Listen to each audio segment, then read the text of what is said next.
Pemirsa, ribut-ribut Okan Cornelius dan Lis Sachi masih berlanjut. Belum lama ini, Okan mendatangi Polsek Limo Depok, Jawa Barat untuk mencari tahu soal laporan mantan istrinya Li yang dihentikan oleh pihak penyidik lantaran laporan kehilangan barang mewah itu dianggap kurang memenuhi unsur pidana. Ya, peristiwa kehilangan barang mewah terjadi di kediaman Okan usai bercekcok dengan Li. Li melayangkan surat laporan pada Oktober 2020, namun setelah diproses lebih lanjut, termasuk gelar perkara, pada akhirnya penyidikan resmi dihentikan. Okan yang didampingi kuasa hukumnya merasa lega sebab ia terbebas dari tuduhan mantan istri. Sementara Li menanggapi ungkapan Okan dengan santai. Sebagai warga negara yang baik pastinya, dan aku kalau dari secara pribadi aku sendiri, jika aku tidak merasa kehilangan, aku nggak menyebutkan nama ya, maksudnya aku tidak merasa kehilangan dan aku tidak merasa dirugikan, aku tidak mungkin membuat satu laporan. Ya, artinya kan intinya aku merasa dirugikan dan aku emang merasa kehilangan saat itu dan aku membuat laporan. Dan kenapa aku tidak memperpanjang kasus ini?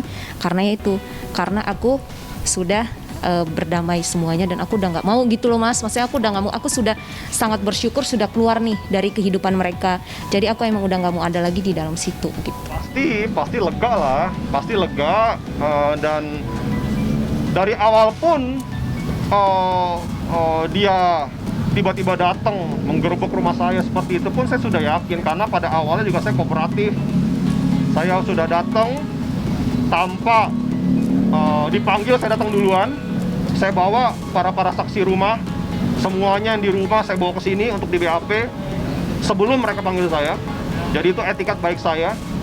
Jadi semuanya sudah saya BAP, dan dari pertama pun saya yakin ini pasti sudah nanti terkuak lah.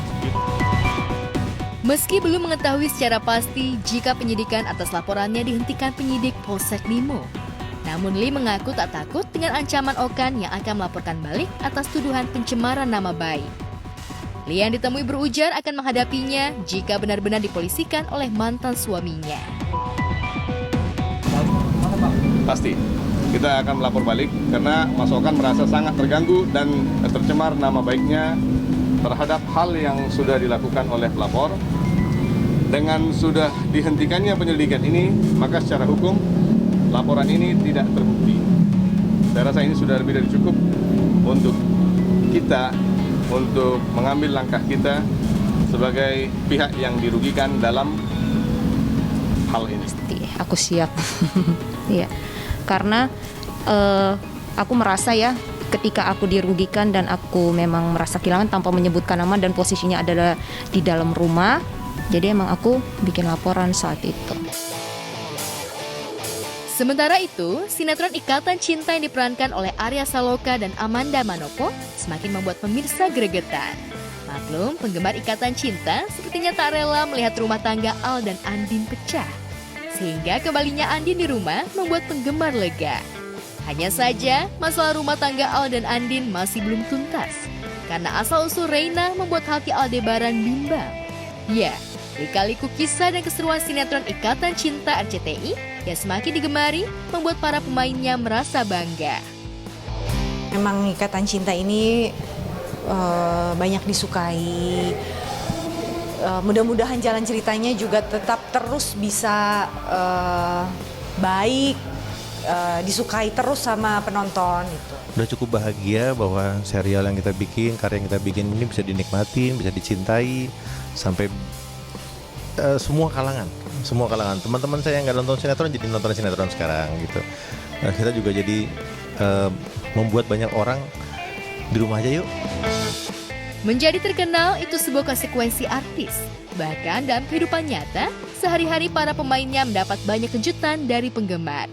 Bukan hanya pemain utama sinetron Ikatan Cinta, Arya Saloka dan Amanda Manopo. Sederet artis lainnya juga merasa diperhatikan oleh penggemar mereka. Bahkan ada kalanya mereka mendapat kiriman tanda perhatian dari para penggemar.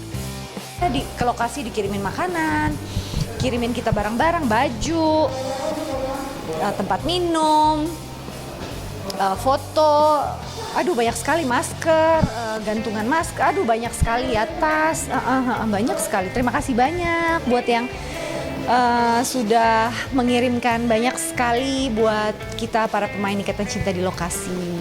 Sebetulnya saya termasuk orang yang senang sekali ketemu sama orang yang bisa menghargai karya yang saya buat.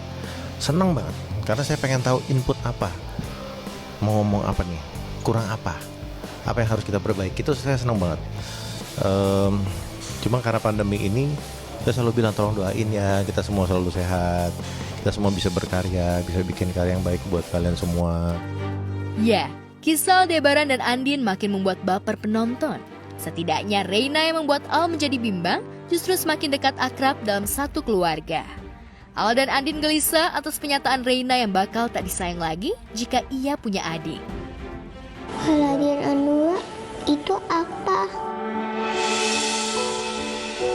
Artinya aku punya adik. Kalau ada Aladin, aku masih disayangkan.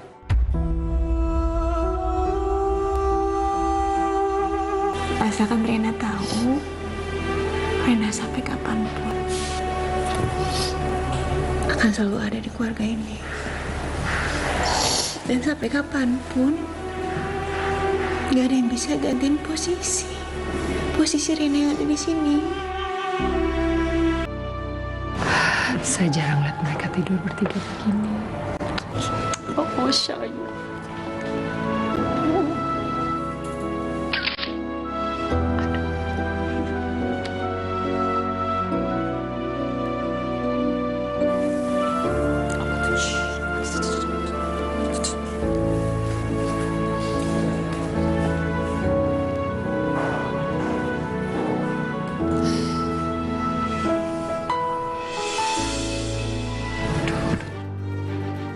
Lalu bagaimana sikap Al menjelaskannya kepada Reina?